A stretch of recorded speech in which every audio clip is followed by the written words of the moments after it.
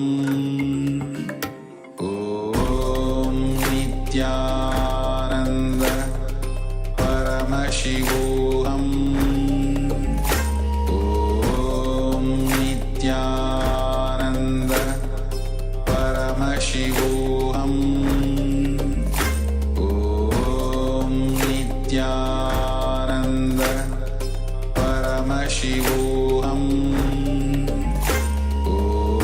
ॐ नित्यानन्द परमशिवोऽहम् ॐ नित्यानन्द परमशिवोऽहम् ॐ नित्यानन्द परमशिवोऽहम् ॐ नित्यानन्द परमशिवोऽहम् ॐ नित्यानन्द परमशिवोऽहम्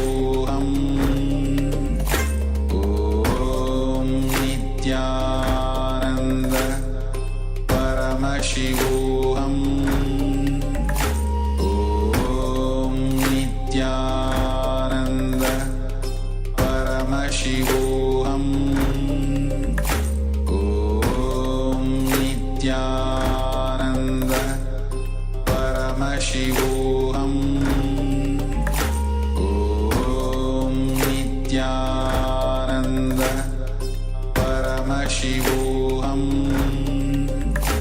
ॐ नित्यानन्द परमशिवोऽहम् Yes, so I request all the participants, now you can relax and you can open your eyes.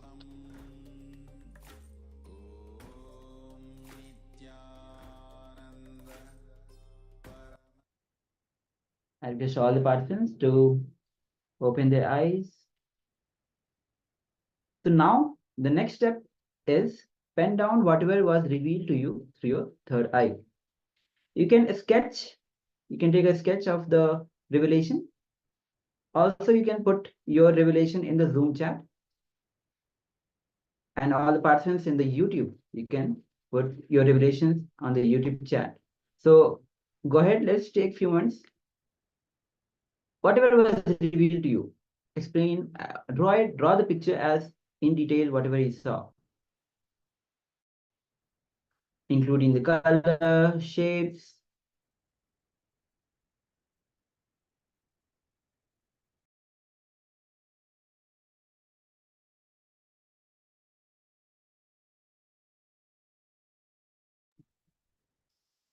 So please take this opportunity and pen down whatever was revealed. Even if you had a small glimpse through your third eye, even if you just played with the power for a short duration, or you tried for a very long time and you're not very sure you got it right or got it wrong, do not bother. This is a very wonderful opportunity, these power manifesting sessions, where you get to connect with Paramashiva, when you get to play with Paramashiva through the powers of third eye. We sincerely request all participants to take the best out of these power manifesting sessions. So just look, recollect what was revealed by the third eye. It will come as an intuition, it might come as a verbalization, it might come as a sound, as a smell, or a flash. The language of the third eye will be different, very different from what we are used to. So Ma Fan View has shared white, the picture is dark. So looks like one who saw a white background with a dark object. That's very good. So let's take now I'll be actually projecting you the original picture which was being projected now. So let's see and verify what was being revealed to you. Actually, as you can see, it's a picture of a hill, and it's none other than the Arunachala hill itself. So as you can see, actually my fan who is quite close to this picture with the white, and the picture is dark. you see the sun, especially the time of the day it is actually the background is quite well lit up, and the granite, the rock with which the mountains, the sacred hill of Arunachala are found, are having a lot of granite, which is very dark. So it might sound as if it might seem as a coincidence, it might seem as an accident, it might seem as a lucky guess. It is not. It is very evident that the powers are manifesting. Paramashiva is expressing through everyone. So we request all participants, who, although we have shown the pictures, please do not hesitate and share your experiences. Are we coming? And we'll give you a few minutes. Please share your experiences, and we'll also be shortly moving to the next segment. Yes, so meanwhile we are sharing your revelations of your third eye. Let's move on to the next segment, and which is on basically the samskaras, working on guilt. And actually, Swami said, all of us have guilt inside us. So this is a wonderful opportunity that Bhagavan is giving all of us as how to work on guilt and how to overcome our guilt. Guilt is like the anchor point put inside us, which drags us, doesn't let us move forward.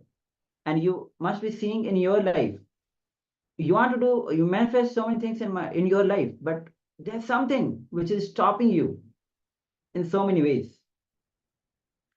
So let's hear from Bhagavan himself how to work on guilt.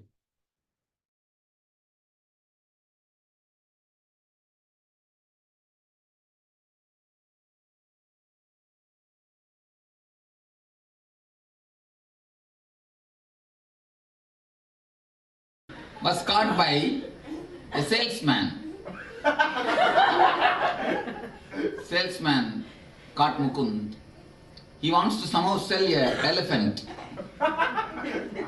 And he told Mukund, see, I have a brand new elephant. Just now it is from Africa. I'll give it to you, total, full elephant, just for $100. Mukund said, what will I do with elephant? I don't want elephant. Neither I can feed the elephant or I have a place to keep the elephant. No. The man said, no, you don't know. It is 10 feet tall with black and with 4 legs and 1 big tail and finished with a big 2 trunks. Don't miss this golden opportunity. Mukund said, I understand, I have only 3-bedroom apartment, that also in the 13th floor.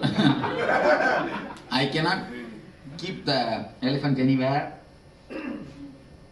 Better you find somebody else who can keep and maintain.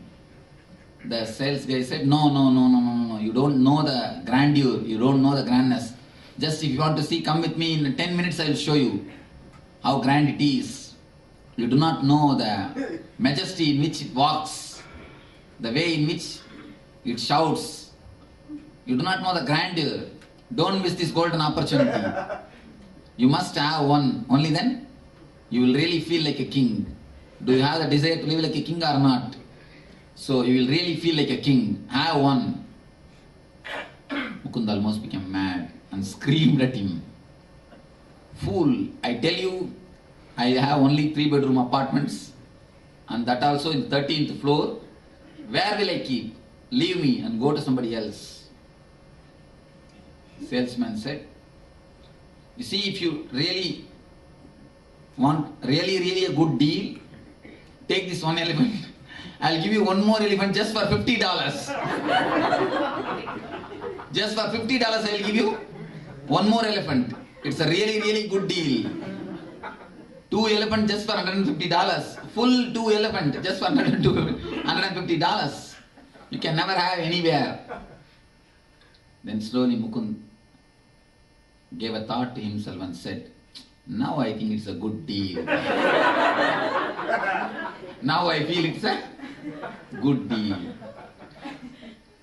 You see, whenever it is available cheap, whether it is useful or not, you try to possess it, get it, collect it. Same way, you collect something in your system just because it is cheap. That is what? Is guilt. The next topic, to the desire. What comes after the desire? Tell me. That's the usual experience of everybody after any desire, whether it is ice cream or ice. Ice cream or ash. After any desire, what comes? Whether it's ice cream or ash, whatever it may be, the thing, you will have the guilt. Just after the desire, automatically guilt follows. And you miss to understand one thing. The guilt is the thing which makes the desire to come back. You see, it's like a vicious circle. Here is desire, here is guilt. After the desire, once the desire has passed, guilt comes. Naturally, when the guilt goes, it brings desire. Then when desire goes, it brings guilt. When guilt goes, it brings desire. It's a vicious circle. Always one follow the other. If you take deeply the oath, I will not smoke. The moment you finish the oath, your mind will be asking to have a smoke. If you take much deep oath, then as early as possible. If you take the oath in a very simple way, one day you may be able to keep it up. If you take the oath with full power, not even 2-3 hours. Always desire follows the guilt, guilt follows the desire. It is the high and low energies. When you are in high, you are in a desire. When you are in low, you create guilt. If you want to really enjoy some desire, have guilt about it. Then you will never forget. That is what is truth. If you don't have guilt, you will go beyond the desire. I tell you, these so-called moral teachers who creates guilt in you, only they are the real people who are the root for all the pornographies, who are the root for all the immoral activities. Because they create guilt in you.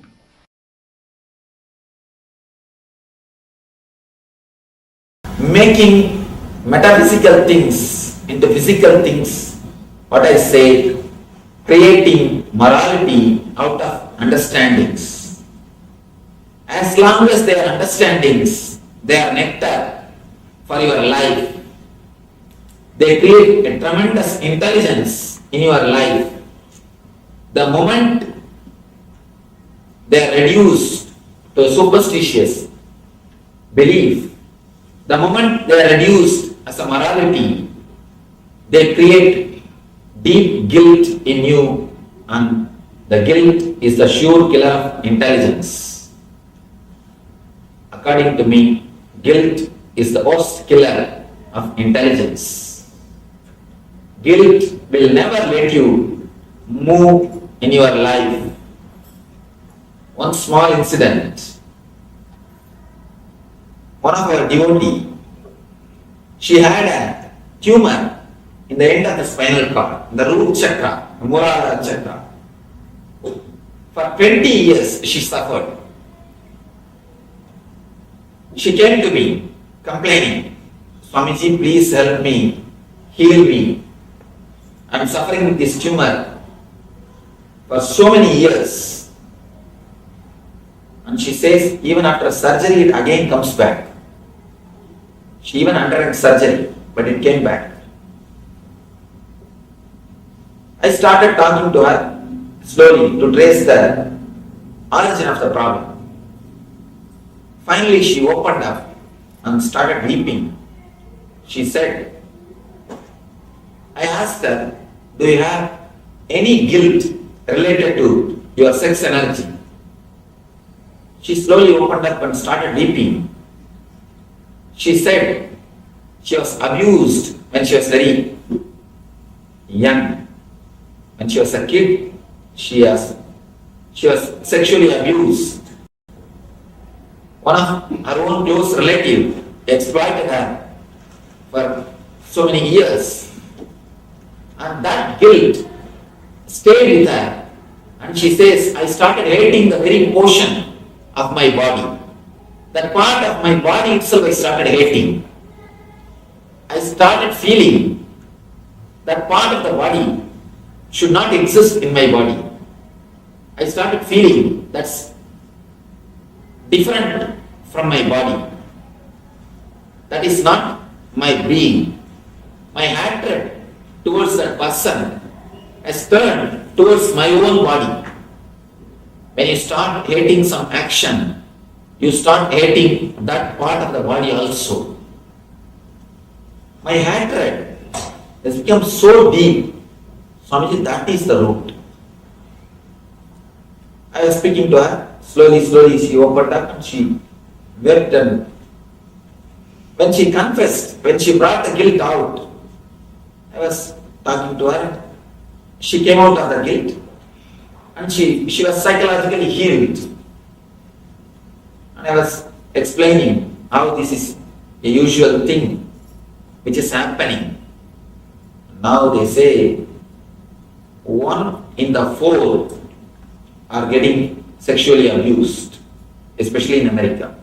I read a report just the other day. 1 in 4. Of course, kids don't open up, kids don't tell you. Anyhow, when she was psychologically healed, when I explained the nature of all these things, you will be surprised. I can tell only one thing. It's a truth. What I am telling you is a truth. Just in 10 days, simply tumor disappeared. I gave a small meditation technique to meditate on the area. I told her, express your anger towards him. Weep, shout, cry. Just close the doors, be in a separate room, and take a pillow, think of him, beat, shout, cry, throw your anger out, and after that, sit silently and feel that part of your body that part is also your body. Stop hating that part of your body. You will be surprised. Just a simple technique. 10 days, tumor disappeared, never came back. Never came back. I don't know, a little difficult to understand, but truth. Same thing happens in our life psychologically. It is not always regard the physical disturbance or physical ill health, but psychologically we get disturbed. most of the time if you see, your energy gets blocked based on your guilt. You have psychological illness because of your guilt. If you look little deep, wherever you have fear, wherever you are not able to move, wherever you are not able to take decisions, you will see some guilt will be there.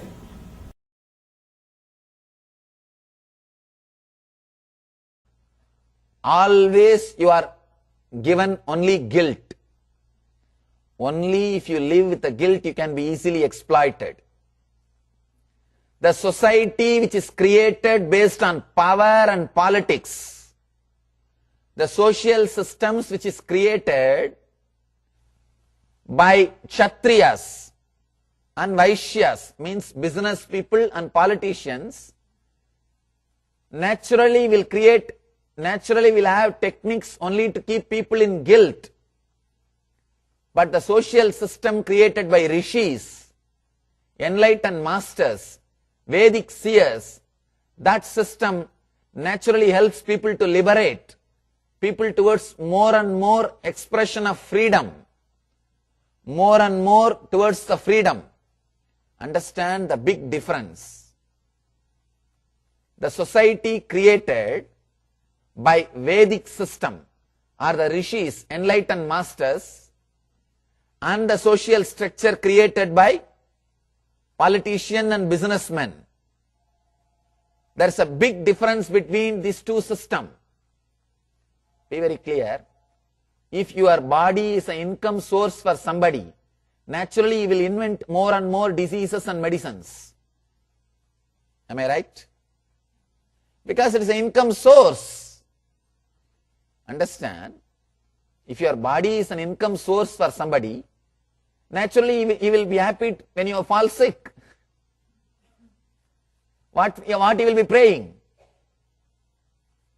For example, you and your doctor, both of you come here and both of you pray to God. What you will be praying? You will pray for your business and he will pray for his business. Be very clear. Naturally, each one has to bother about their survival, bother about their life and their expansion. The lifestyle of the East, the Vedic system, the yogic lifestyle is created by enlightened masters. That is why constantly they give you the confidence. Even when you fail, they say, no, don't worry. Just because you committed a sin, you are not a sinner. Committing a sin is different, being a sinner is different. There is no word sinner used to address people in Vedic system. No. They address human beings as Amritasya Putraha, means sons of immortality. Let you understand and trust. Please be very clear. There are so many things, all major things of your life is not done by the identity which you are carrying, including your breathing.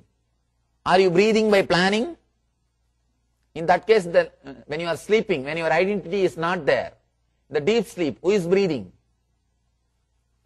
All major things of your life is run by your prarabdha, run by your biointelligence, run by the automatic intelligence which keeps you alive. If so much can be done by that intelligence, can't it run your life?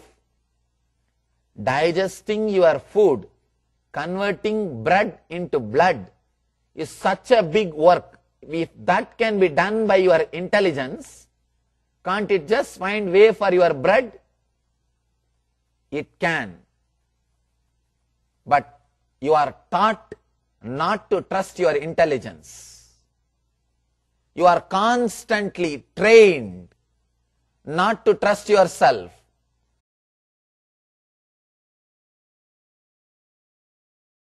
If you compare yourself with the people whom you think higher than you, you will fall into the powerless space of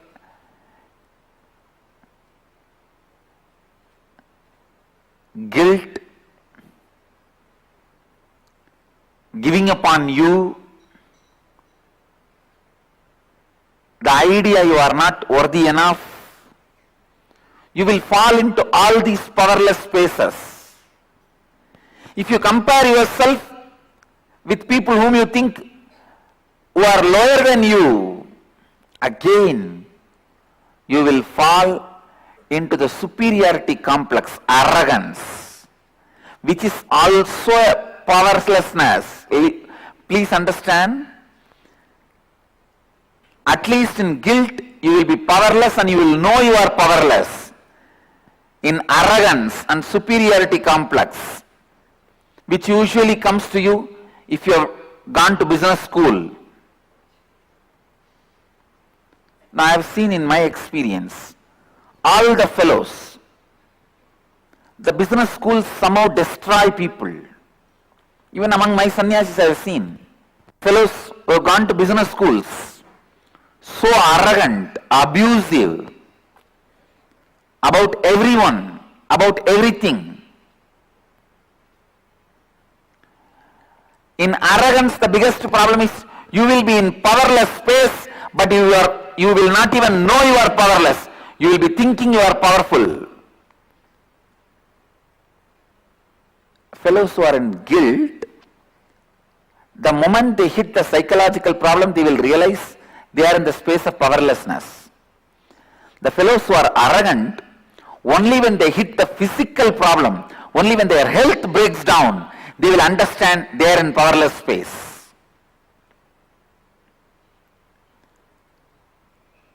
All these business school fellows carrying arrogance, superiority, violence, they will never realize they live in powerlessness. They live in powerless space. Their health will collapse. Then they will start realizing something is wrong. Why?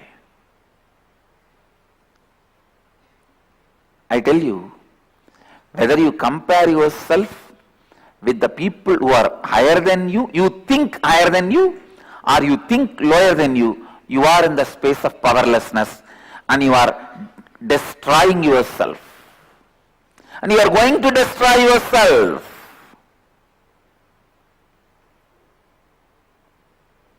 Unless you raise yourself, unless you complete with yourself. First, let me explain to you the mental setup, the pattern structure of people compare themselves with others whom they think higher than them. Guilt. So please understand, now I will explain first the pattern, effects, side effects of the people who carry powerlessness due to comparison with people who they think higher than them. So for example, if you think you are in the 10th rank and somebody is in the first rank, second rank, and you are comparing with yourself with them, what kind of powerlessness you experience? I'll explain now. Listen. The first thing will hit you is the moment you compare yourself with the people higher than you will become powerless. You will shiver. You will shake.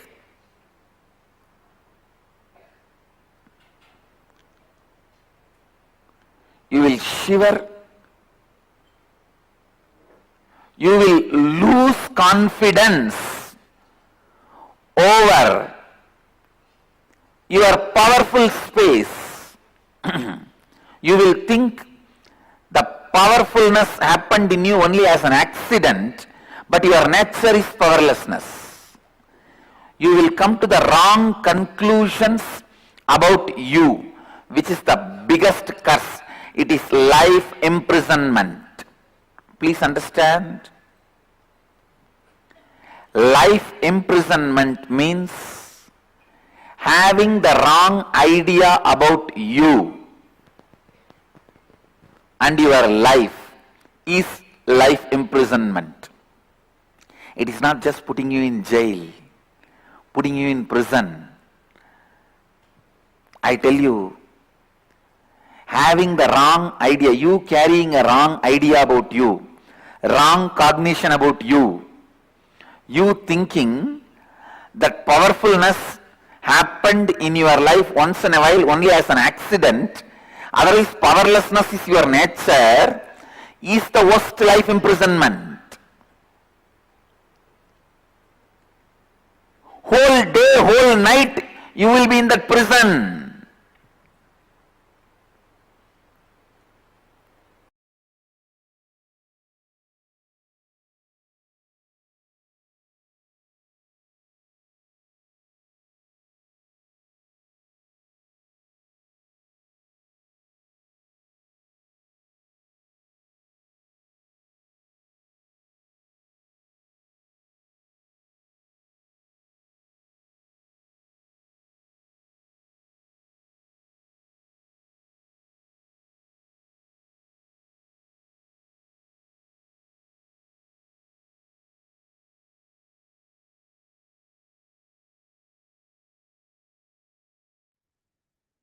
What a powerful revelation by Bhagwan on guilt.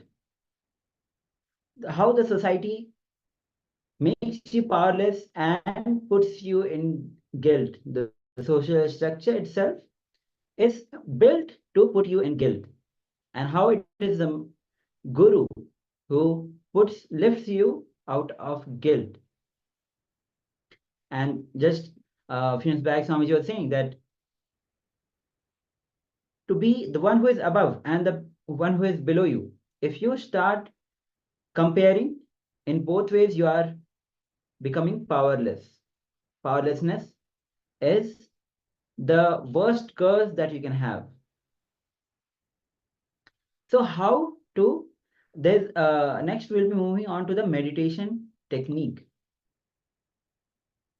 as how to work on your guilt. So let's prepare ourselves, because most of the people in the world, actually almost all, there's no person apart the one who is actually has become complete.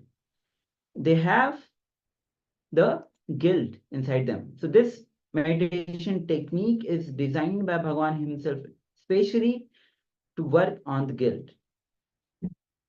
So make yourself comfortable with this in whatever position you are. Find a place where nobody is going to disturb you, so that you can prepare yourself for this meditation technique to work on guilt. So make sure that you are in an environment, in a place where it's closed, nobody is coming and going. You have a space for yourself where you can sit comfortably, have enough space to perform the meditation.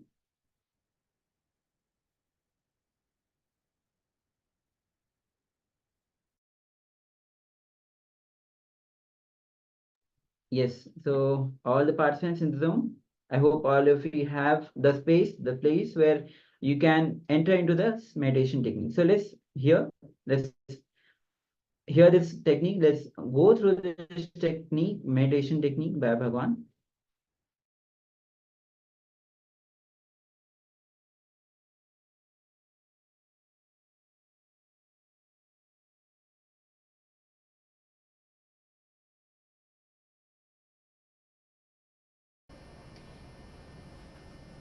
Let me explain the meditation technique, understand very clearly. First, slowly, consciously feel that your head is being pressed inside your heart. Somebody is just pressing it. Have you seen the cartoons, Tom and Jerry? Just like that. Just feel it is being pressed. Then clearly visualize more than this region is empty. Your head has been totally pressed. Your head is in this region. You look through the heart. You are seeing through the heart. You are seeing through the heart and you are breathing through the heart. You are relating with this world through the heart. Feel that head is totally pressed. Head is not there. It is no more. Just empty space above the neck. Above the neck, empty space. Head is just pressed. First session, of course, time will not be told to you. First session, because when all of you reach that experience, only then I'll be able to guide you to the next experience, to the next state. I wanted the whole group to have the experience. Only then I will be able to guide you to the next. So time is not known now. Till all of you lose your head, you have to go on doing it. I cannot say anything about it. A small story. Once our Moore got into the stage and started singing. Then people all shouted, once more, once more. He was just pampered like anything. He felt he's honored. And again he started singing. Again people asked, once more, once more. Again he sang. Fourth time also people asked, once more, once more. Then he felt a little awkward. I think, what is this? But somehow he has to sing no other way. It continued till the 10th time. 11th time he himself got fed up. He asked somebody, why are you shouting so much once more, once more? Allow me to go to the next song. Somebody from the crowd got up and told, till you sing it properly, we are not going to till you sing properly, we are not going to let you go for the next song. So till you do it perfectly, till you have that experience, I am not going to let you go to the next step. That's the first step. The next step, with that same mood, you have to move your body. Body movements should be done, but with the same feeling, without having the head. First, you will lose the head and you will sit in the sitting posture. Then you will know how to breathe without head, how to see without head, how to smell without head. These are all very simple actions. Then you should learn how to move your hands without head, how to move your legs without head, how to move your body without head. Finally, you will end up in a total, maybe a running movement of running or jogging or maybe movement of dancing, the peak movement. All your movements will be done without the idea, without remembrance of the head. Only with the remembrance of the astral body, of course heart, of course your being, the astral body. Not the remembrance of your wounded astral body, the guilt. So we will start working on it. Please all of you sit. Take slow, deep breaths. Just few minutes.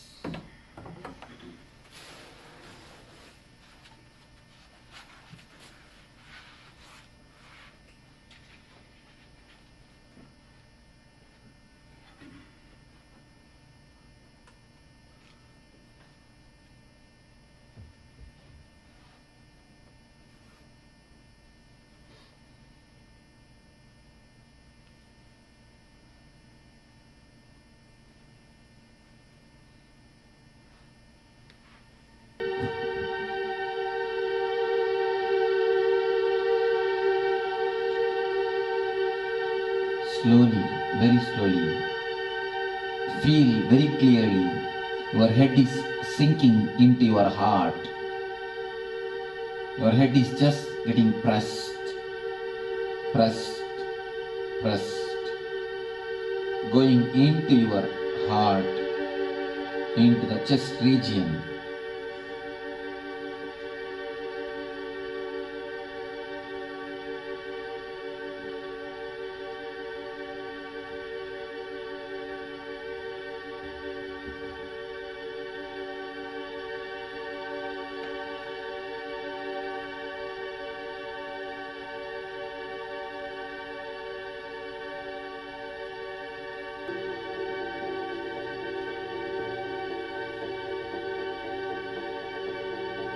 Totally became headless.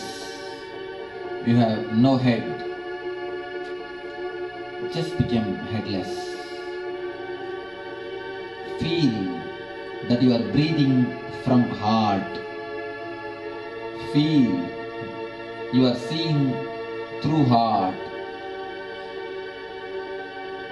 Feel you are seeing through heart. You are smelling through heart. Feel very clearly you are breathing through heart.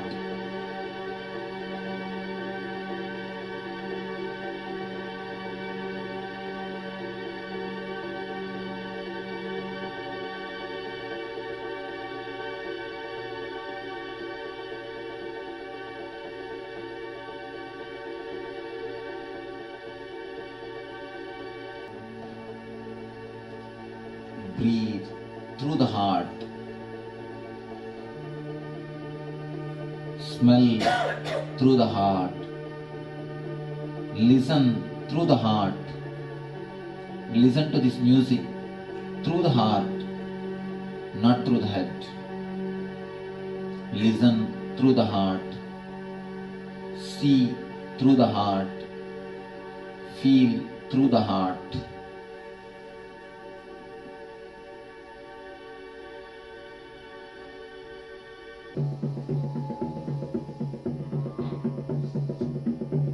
Have the conscious from the heart. Let your movements be as slowly as possible. Remember that you are moving from heart. Your center is from heart, not from the head. Again and again say no to the head. Forget the head.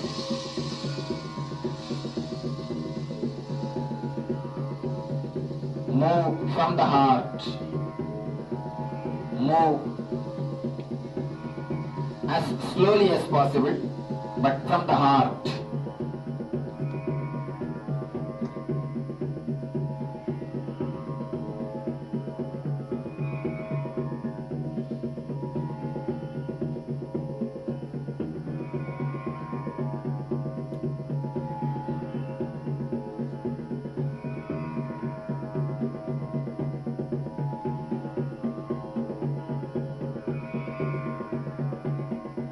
Let your movements become little fast, but from the same conscious, moving from the heart, not from the head. Forget the head. Forget the head. Move from the heart.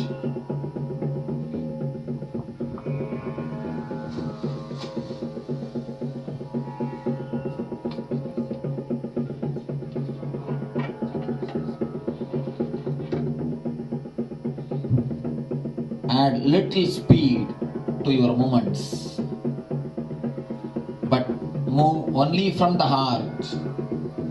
Be very clear, you are a headless being. Move only from the heart. You are a headless being, just moving without head.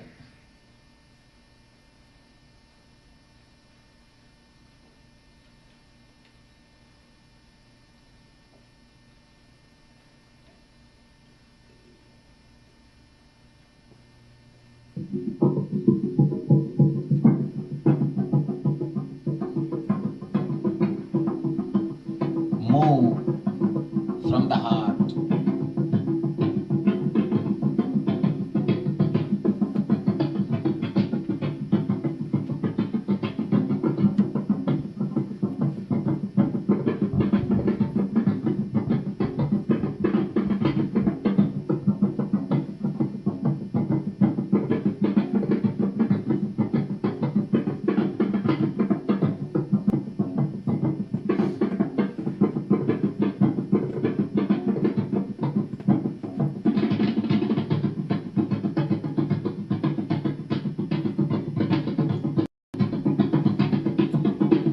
stand in one place, there is no need to walk. But in the same place, move your body. Increase the speed slowly, but with the same consciousness, same idea. You are moving from the heart, not from the head. Forget your head. You are a headless being. Visualize very clearly, you are a headless being moving.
Stop. Sit from your heart.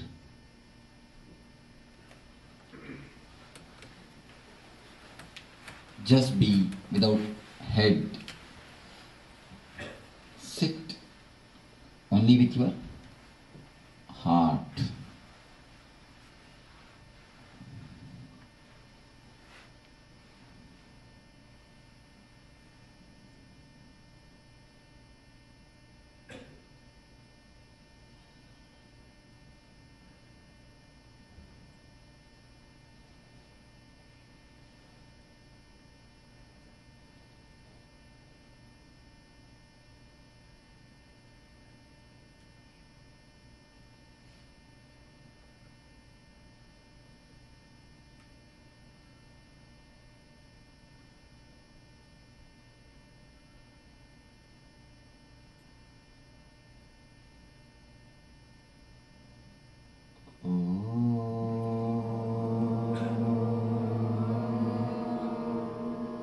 Shanti, Shanti, Shanti.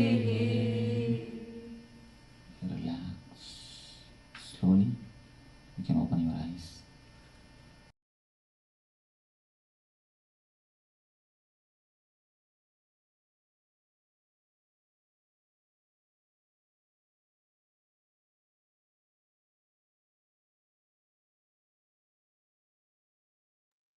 Yes. So after this powerful meditation technique, I hope all of you have performed. Do not miss these meditation techniques if you are given chance, because these are the meditation techniques newly introduced to these sessions. So these are highly unique and powerful techniques, meditation techniques, and especially designed by Bhagwan himself. So do not miss this. Just take it as a very powerful technique, and whatever you're doing, just keep them aside. And whenever you are in the upcoming session, also there will be meditation kriyas. So sincerely, very sincere, perform these kriyas. So now we'll be moving on to the internalization exercise. So basically, we'll be identifying the three root guilts in you. So now, please take a few minutes, get your pen and paper, and please keep your cameras on. These sessions will really help you in getting a breakthrough in manifesting your reality, overcoming the guilt. We'll start with the steps and we'll also share more about it. So first, go back to your early childhood and recollect the first incident when you had the experience that something was wrong with you. Understand that when when did this happen that you stopped accepting yourself as it is? You felt like there is something wrong with you because when we were as children, we were very blissful. We did not see ourselves as if something is wrong or we need to do something differently. So recollect and recall, when was the first experience you had that you felt there is something wrong with you? Describe that incident and your experience vividly. Identify and write down areas of your life where you experience and express this guilt even now. So we'll also be projecting the steps. Please take a few minutes and start penning down. Yes, so this is going to be a 3-step. So this is the first step. So please pen down sincerely. Let's begin.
Now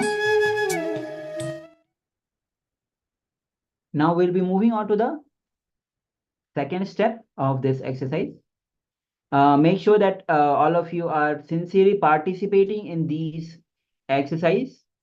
These are really important exercise. It is actually the powerful clicks when it happens in you. This is through which your inner transformation, when you repent down all these things, when you start working on this, the powerful cognitions, there is shift that happens inside you. So let's move on to the next step. So go back to your early teenage years. So we started with going to the earliest incidents. Now we are going back to your early teenage years and recollect the incident when you had the experience that you do not belong to a group or groups of people. For example, where you felt you did not belong to your family anymore, or an incident where you did not belong to the community anymore. Describe the incident and your experience vividly. Identify and write down areas of your life where you experience and express this guilt even now. So let's begin.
Yes.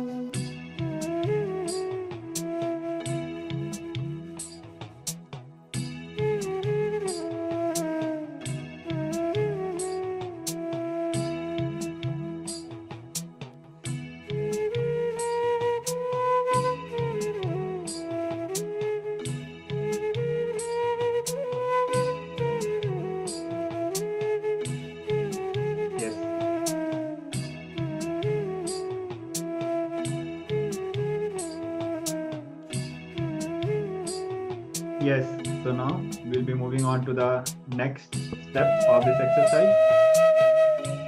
So we started with your earliest memory, then we went to the teenage. Now we'll go to the adolescence.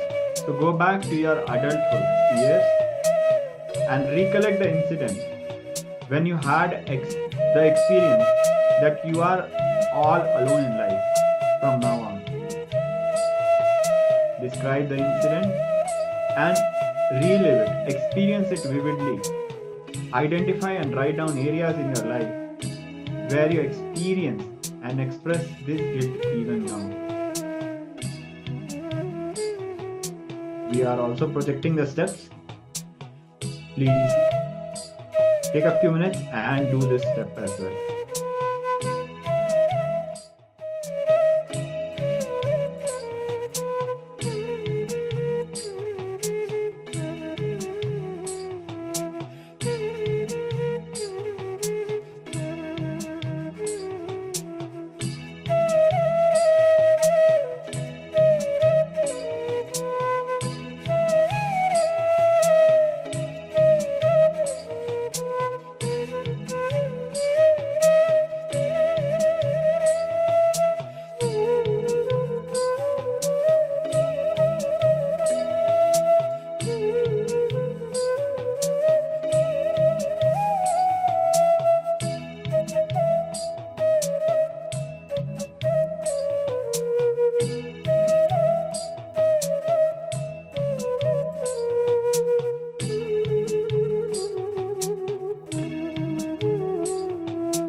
Yes, so after this internalization exercise, now it's time that we manifest.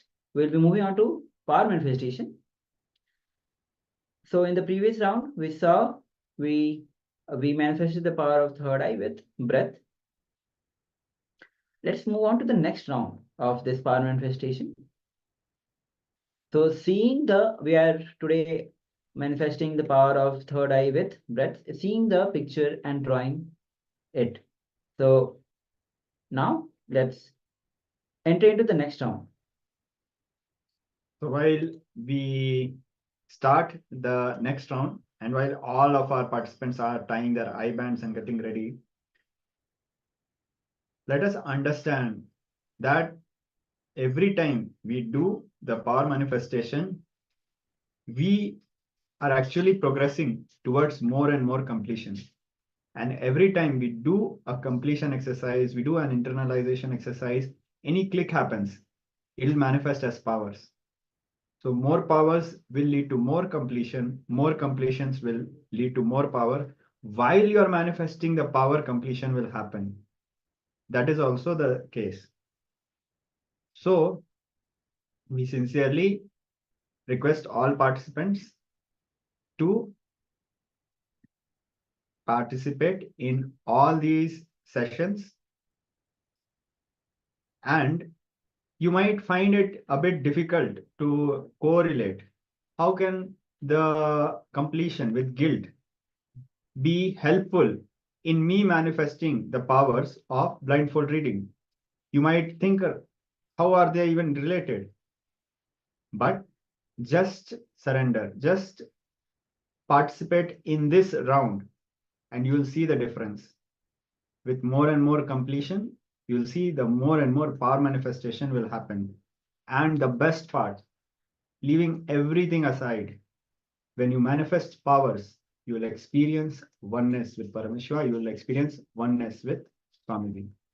So now, everybody, please close your eyes, tie the eye bands. We'll be starting with the next round. Before we project the image, we request all participants to tie their eye bands. We are giving a few minutes. Some participants are already ready and waiting. Yes, Ma Fan-Hu is already waiting with the blindfold. I request other participants as well to put their blindfold on their eyes.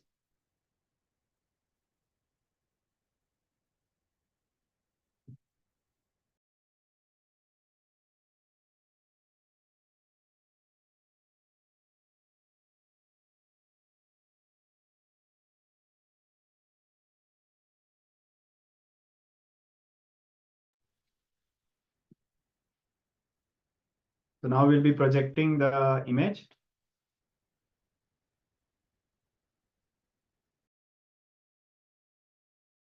So let's begin this power manifestation. The image is being projected. Scan through your third eye and start manifesting this power. Om Nityananda Paramashivoham. Om Nityananda Paramashivoham. Om Nityananda Paramashivoham. Om Nityananda Paramashivoham. Om Nityananda Paramashivoham. Om Nityananda Paramashivoham. Om Nityananda Paramashivoham. Om Nityananda Paramashivoham. Om Nityananda Paramashivoham. Om Nityananda Paramashivoham.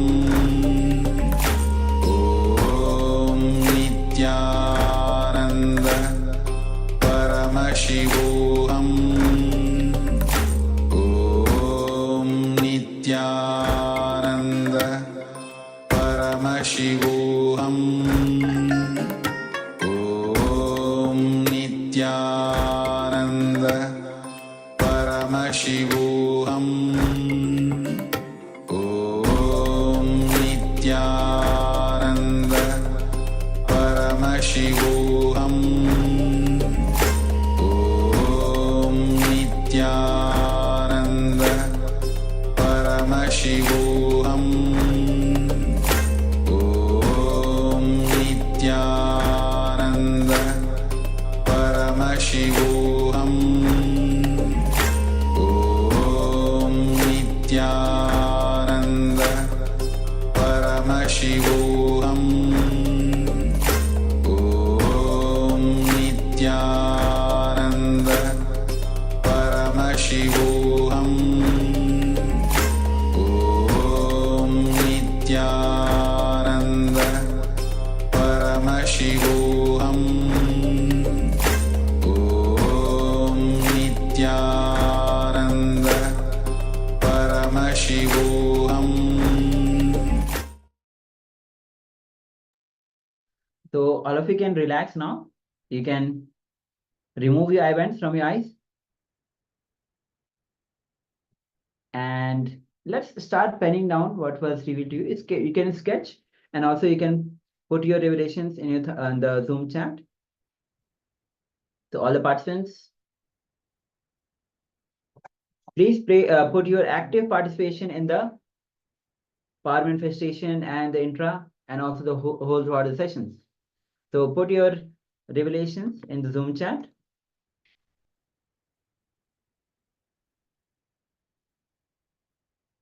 I see Mafanwu was actually, and other people were actually participating in this power manifestation. So please go ahead and put your revelations.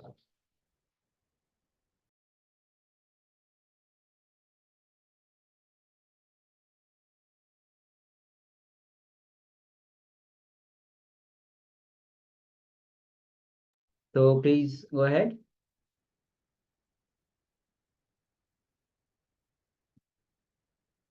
Okay, so let's verify the actual picture which was being projected to you. So as you can see, it's a heart shape with a light orange background. It's a heart with a little white shade with the border of black. So with this, So we request all participants who participated in this session to share your experiences. I'm sure many of us have a lot of interesting revelations to share. Many of us might have seen just some colors or might have actually felt a physical sensation in their heart actually. So the way the powers of the third eye manifest is very different from the normal language that we know. Because the picture is projected of the heart, many of us might have felt something in the heart, whereas others might have felt the experience of being loved in a very different way.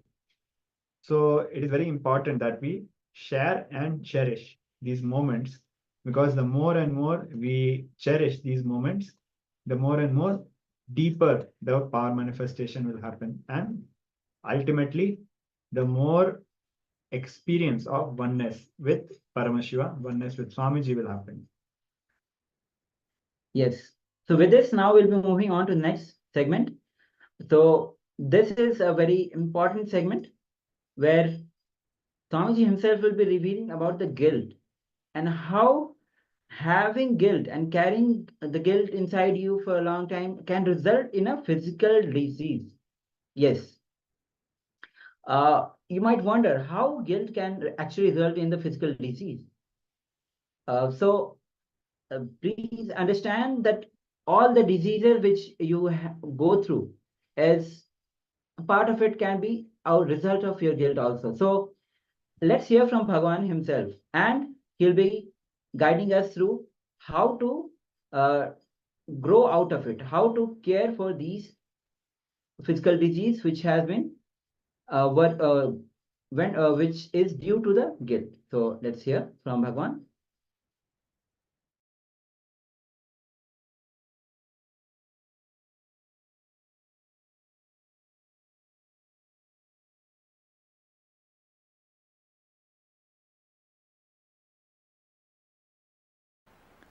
Please listen. One of the natural tendency for you is comparing yourself with others. And whether you compare yourself with the people whom you think higher than you or you think lower than you are going to fall into the space of powerlessness. Whether you think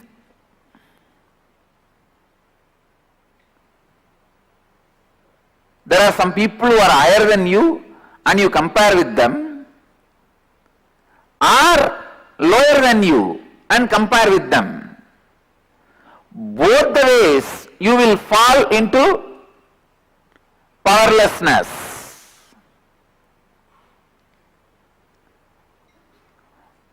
If you compare yourself with the people whom you think higher than you will fall into the powerless space of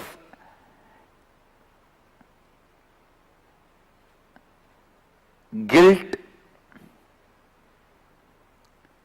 giving upon you,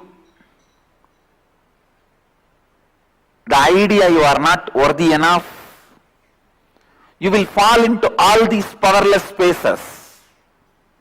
If you compare yourself with people whom you think who are lower than you, again you will fall into the superiority complex, arrogance, which is also a powerlessness. Please understand, at least in guilt you will be powerless and you will know you are powerless. In arrogance and superiority complex, which usually comes to you if you have gone to business school. Now I have seen in my experience, all the fellows, the business schools somehow destroy people. Even among my sannyasis I have seen fellows who have gone to business schools, so arrogant, abusive, about everyone, about everything. In arrogance, the biggest problem is you will be in powerless space, but you will not even know you are powerless. You will be thinking you are powerful. Fellows who are in guilt, the moment they hit the psychological problem, they will realize they are in the space of powerlessness. The fellows who are arrogant, only when they hit the physical problem, only when their health breaks down, they will understand they are in powerless space. All these business school fellows carrying arrogance, superiority, violence, they will never realize they live in powerlessness. They live in powerless space. Their health will collapse. Then they will start realizing something is wrong. Why?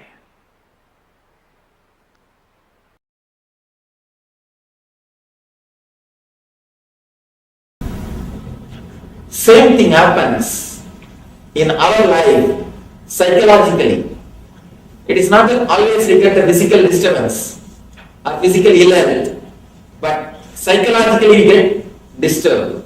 Most of the time if you see, your energy gets blacked based on your guilt. You have psychological illness because of your guilt. If you look little deep, wherever you have fear, wherever you are not able to move, wherever you are not able to take decisions, you will see some guilt will be there. There are three kinds of guilt. Guilt created by the immediate family. That will be the first guilt.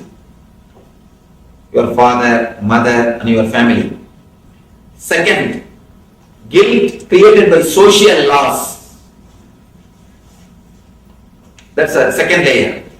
Third, guilt created by yourself. These are the three major guilts which kills your intelligence. The guilt about the sex will be the guilt created by the immediate family. That will be the first guilt. The guilt about the social laws, the guilt based on greed will be the guilt created by the immediate family. Guilt based on fear will be the guilt created by the social law. And the third guilt is the worst guilt which you create for yourself. When you internalize the greed and the fear guilts, you create new type of guilts for yourself. If you analyze, whenever you are stuck, wherever you are stuck, at some point you will see these three guilt will be there. Let you break free from the past. Past, not only it's a dead weight in your being. Not only it is dead, it is a dead weight on your being.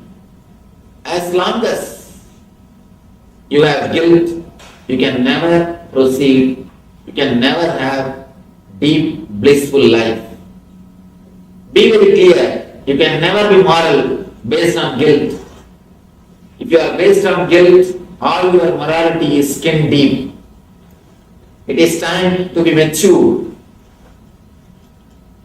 You are not going to be immoral.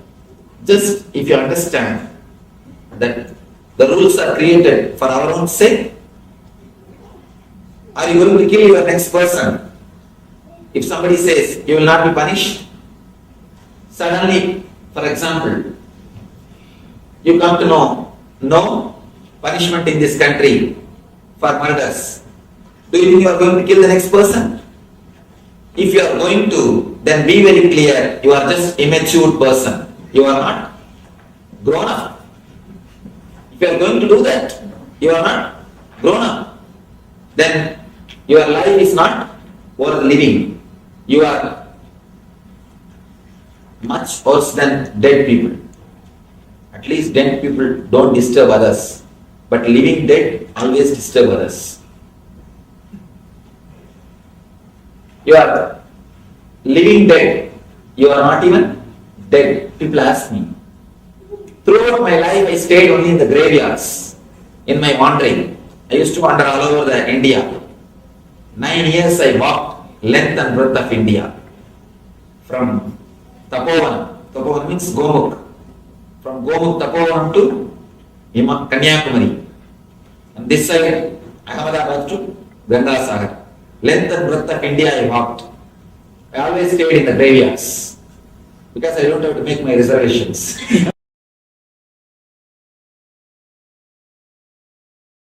But always past is past, dead. That is why it is called past. Always it is past. With your updated present intelligence, if you review the past decisions, you will always create guilt in you. Same way, if you carry the past references into the present decisions, you will replicate or duplicate the same past mistakes in the future. Understand these two things. With the present intelligence, if you review the past incidences or decisions, you will create guilt in your being. With past decisions or experiences, if you take the present decision, based on the past experiences, if you do the present decisions, you will be replicating or duplicating the same past in the future also, maybe little updated way. You will not do the same mistake, little different, but you will be moving in the same level. the same layer, the same way, the same plane.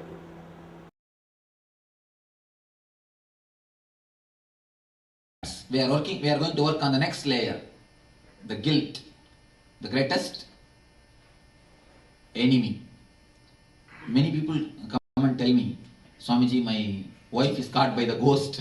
My husband is caught by the ghost. Or my son-in-law is being possessed by some spirit. Actually, the greatest ghost or greatest devil, the greatest spirit which can possess the people is the guilt. There is no other spirit, no other evil, no other devil, no other ghost except this guilt. The guilt is the greatest ghost which has caught everybody. Don't think somebody is having the guilt and somebody is not having. Everybody. You may be thinking, see, I have done only one small mistake. After all, one murder. For this itself, I am feeling so guilt. And I have seen the criminals who have done so many things, so many murders and so many criminal activities. They all don't feel guilt at all. You may be thinking in your mind, they are all quite happy, they are all quite comfortable, just moving around, enjoying the life. But you do not know how much of guilt each one has got. He will be having his own guilt.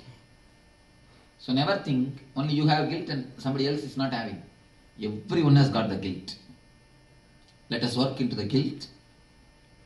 G-U-I-L-T. Let it become G-I-L-L-T.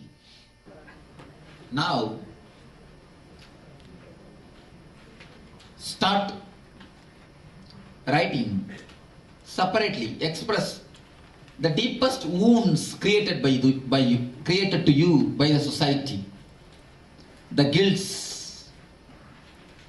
Again, I will classify 3 types of guilts. The first guilt will be always sexual, because when your body gets matured, not even matured, and even at young age, you have the natural tendency, all the kids will touch their genitals. All the kids will play with their genitals. Then what will the parents do? They will just beat the hands of the kids. And they will train them, don't touch. It is dirty. Devil is there. Ghost is there. These are the trainings. This is the first layer of guilt which you create on the man. The first guilt is always sexual. On the sex layer. The guilt which is created by the parents and family. The guilt which is created by the society.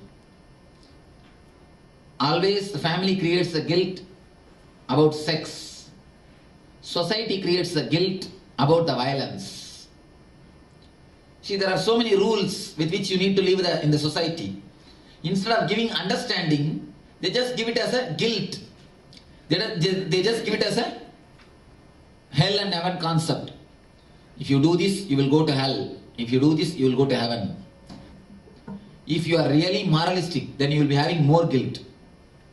Look deeply. If you are really cultured, then you will be having more guilt. The moments which you felt guilty, the moments which you felt you behaved in a very immature way, please write even those moments. There will be always some moments you remember and think, I behaved very immature way at that time. I should have been little more matured. Even those moments are nothing but guilt. Remember and write those moments. Verbalize those moments.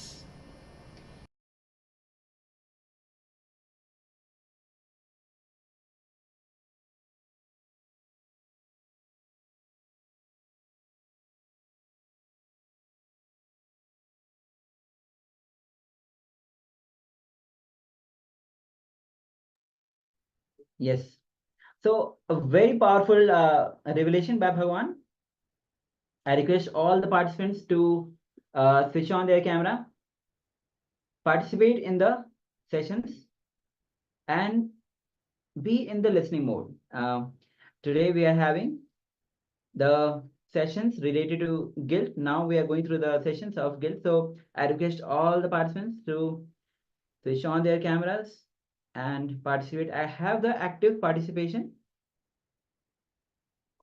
So in this video, Swamiji has beautifully revealed how especially he's talked about the business people who carries a lot of arrogance, and they are actually they live in the powerless space, and because of this powerless space, their health collapses.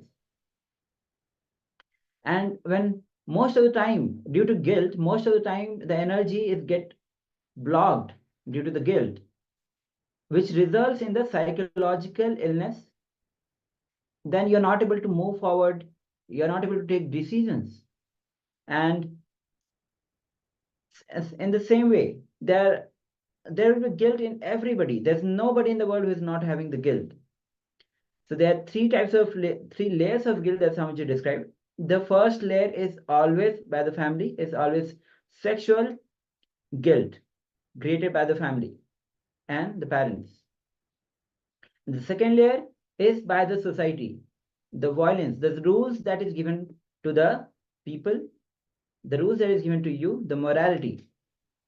Instead of giving the understanding, the society gives the rules, the morality.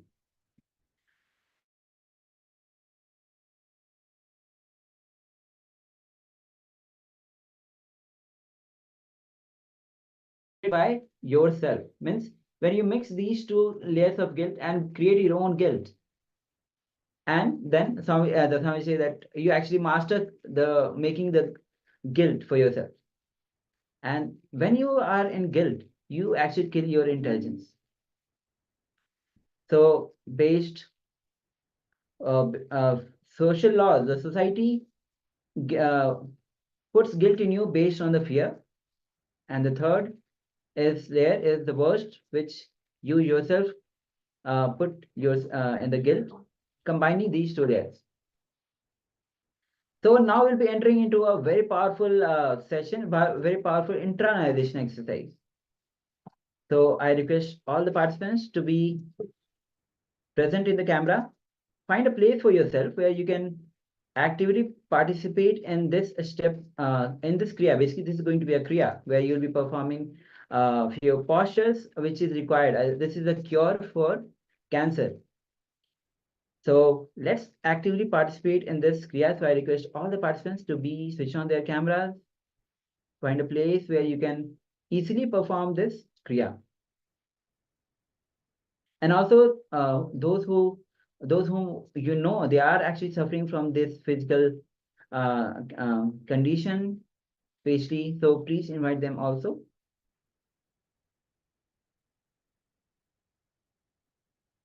So now we're entering into the cure for cancer. The guilt can result in physical disease.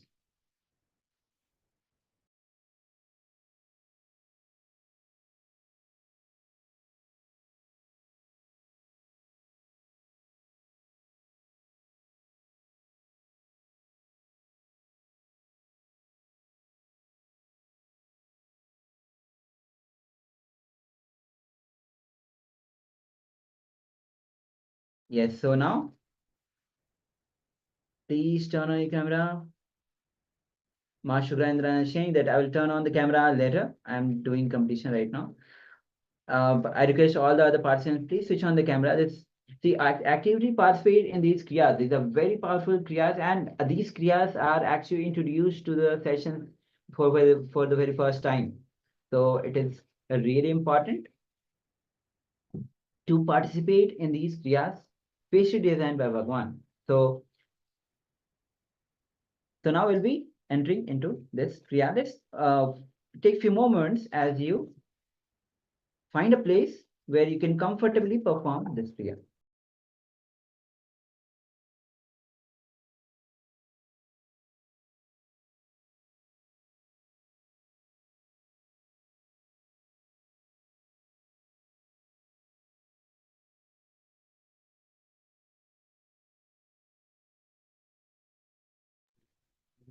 So now we'll be starting with this Kriya. So as we understand that guilt can create diseases, and the very introduction of this Kriya is as a Kriya to cure cancer. At the same time, let us understand that this technique is not intended to be a substitute for professional medical diagnosis or treatment. So individuals with any kind of a medical condition, and especially the elders and the children below age of 14, and the women who are pregnant or they suspect that they are pregnant, please seek the professional advice before practicing this powerful Kriya, powerful technique. And those participants who are actually not on a two-way, make sure that you are cautioned that they are practicing these Kriya at their own risk. Now, let us enter into Nitya Kriya. This particular Kriya for completion with guilt, working on the guilt samskaras. Literally, you can cure cancer. So please understand, first thing that this Kriya, about this Kriya is, it breaks the mental pattern. Life is bad. See, all of us have a mental pattern that life is bad. And this Kriya will break that mental pattern. And immediately the pain will break from day one. So before we enter into this aspect, let us reflect on this for a moment, and I request all participants to participate. Do you feel that life is bad, or have you ever felt that life is bad or any aspect of life is bad? For example, in Hinduism, we say Om Namah Shivaya. The word Shiva is literally, it means auspiciousness. It is the name of Paramashivoham, God, Hindu divinity, and also means auspiciousness. Literally, when we say Om Namah Shivaya, we are bowing down to the universal auspiciousness. But how many of us really live that feeling, that cognition, that everything is auspiciousness? Everything is auspiciousness. This exercise will bolt this experience. It will make it a part of your life. So now we'll go into the steps. This is a 7-step Kriya. We'll start with Ustrasana. So this comes from Ustrasana, the Grihendra Samhita. So this is the first step. So I request all the participants to find a place, because you'll be performing a few of the postures, a few of the asanas. So let's get started. The first is Ustrasana. So lie down on your chest and then lift your legs upwards while you are lying down. Then take your hands backward and then catch hold of the feet firmly. So when you are lying down on your chest, lift your legs from the back and then hold with both the hands, the feet of both the hands, and then contract the mouth and the abdomen. So be in this posture, Ustrasana, for 30 seconds. So yes, this is what most of the participants would be doing every day as part of Prathama Vinyasa Krama in the yoga sessions. We'll also briefly be projecting the image for the benefit of all participants. Make sure to perform this asana, this part of the Kriya.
Yes, Shukra Indrananda is asking, what does it mean to contract the mouth? So basically, when we do the Ustrasana every day, we are contracting the abdomen. That is one part. Most of us might be aware, every time when we do Ustrasana, we are contracting the abdomen. Now, regarding contracting the mouth, as we are visualizing the camel, right? Camel has one of the unique abilities that it stores the water for very long dry periods. Visualizing yourself as a camel who is having that ability, contract your mouth and rest your chin on the chest. So we'll also be continuing with the next aspects of this Kriya. So in the contracting the throat, then in the next step we'll be doing the pranayama where we'll be engaging, we'll be contracting the throat. So let's move on to the next step. Next is Lavini Kumbhaka. Basically, so in the same posture in Ustrasana, we'll be performing Lavini Kumbhaka, which means in the same posture, inhale completely. This is the first step. And then contract the throat and rest it on your chin, on the chest.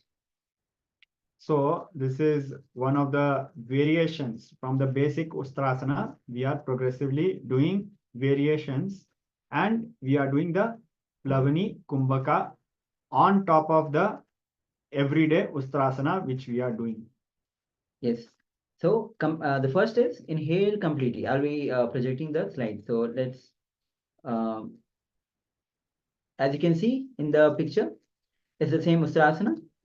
And we are starting to perform the Paramashivoham Kumbhaka. The first, inhale completely, then contract the throat and rest your chin on the chest. Then inhale completely and put your chin on the chest. Do this Kumbhaka 21 times. Be in the same posture. Only then this Kumbhaka will actually work on this. Work on you. So let's continue this for 5 minutes.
So make sure that when you are repeating 21 times, inhale completely, then contract your throat too, and you rest your chin on the chest, and then release.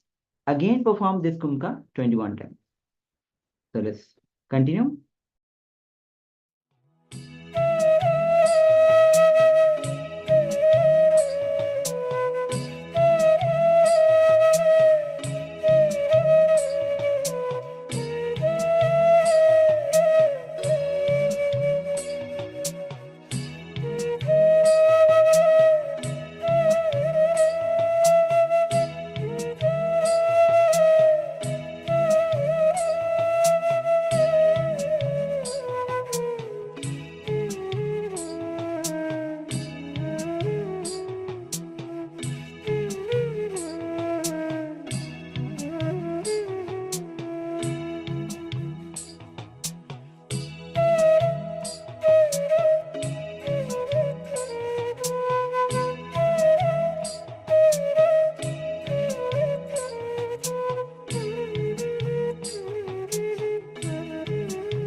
So let's move on to the next step of this Kriya.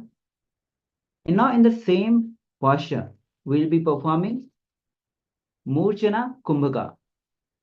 This is from Kumbhaka Paddhati, verse 170. Now again, inhale completely. Contract your throat. Rest the chin on your chest. Hold the breath in this position. Understand the same thing when you hold the breath for a long time, it will become Murchana Kumbhaka. So when you inhale and hold the breath for a long time, this is called Murchana Kumbhaka. So inhale, hold by putting the chin on your chest for a long time. When you do it, becomes Murchana Kumbhaka. So understand, we progressed from the just engaging the muscles of the mouth. Then we moved on to the shorter Kumbhaka, Plavani Kumbhaka. Now we are moving on to next progression of the more longer Kumbhaka, which is the Murchana Kumbhaka. So as we are progressing, your body will also be able to adapt and you will be progressing in the deeper layers of this Kriya. yes, so let's continue with this Kumbhaka.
Yes.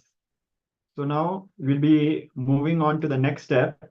And also very soon we'll be giving transition for the darshan preparation.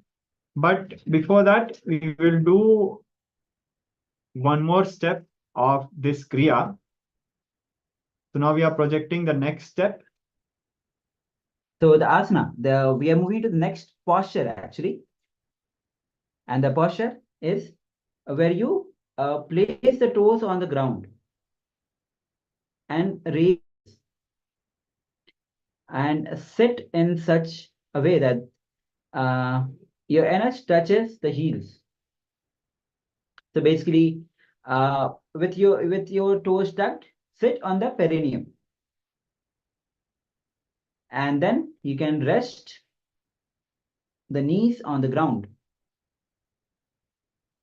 So it's almost like you're sitting in an imaginary chair. This is Utkatasana. So in this posture, we'll be performing Kamala Kumbhaka. So inhale through the right nostril, hold as long as you can. And when you are not able to hold or you are coming to the verge of it, you can exhale. Do it as per your ability. Do it in a very natural way without stressing yourself. This is Kamala Kumbhaka. Do it along with Utkatasana. And repeat this 21 times.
Now we're moving to the next step. Inhale through the left nostril, hold the breath, and exhale through both the nostrils. That is great. And also sing. So please do the Kumada Kumbhaka. And this time inhale through the left nostril, hold the breath and exhale through both the nostrils. So let's begin.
Yes. Now we'll move on to the last step.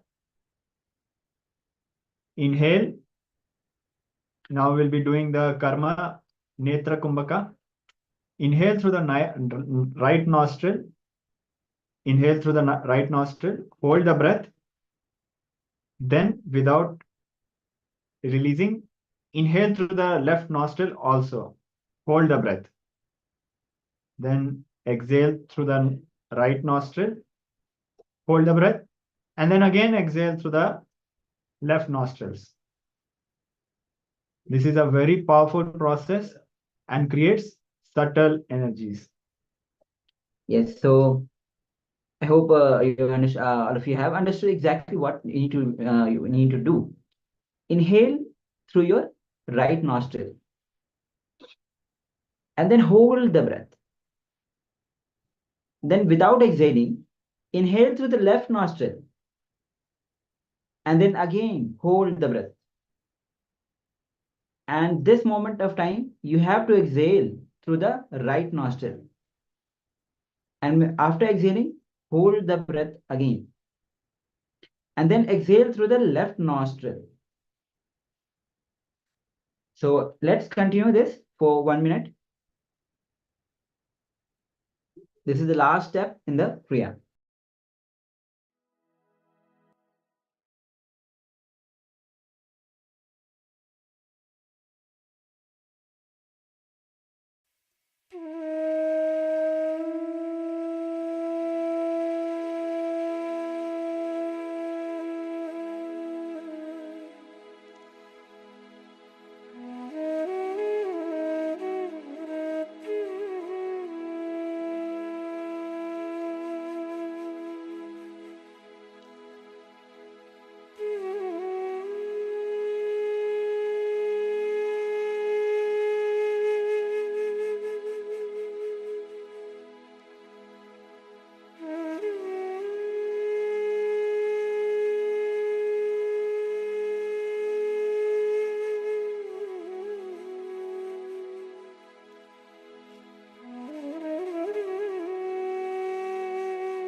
Yes.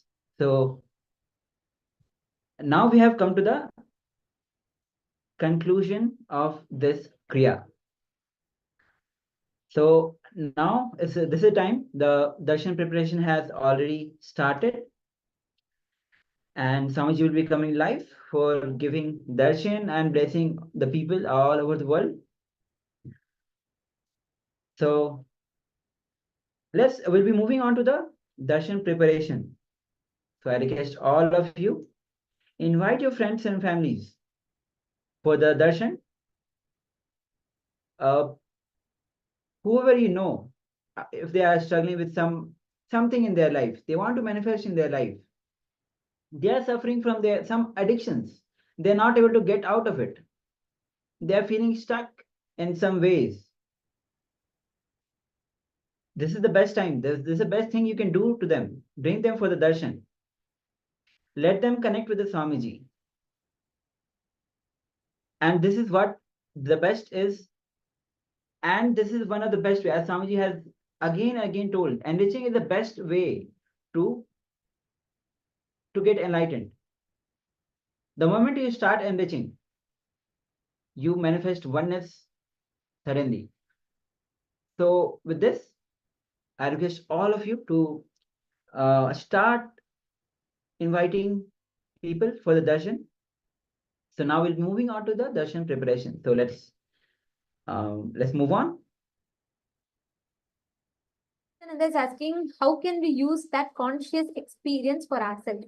See, ma, for all the Kailasavasis, this is the one thing you can do. Normally, if you're outside and you have to do something by yourself, then it's a struggle for you. Here we have Swamiji. He will do it for you.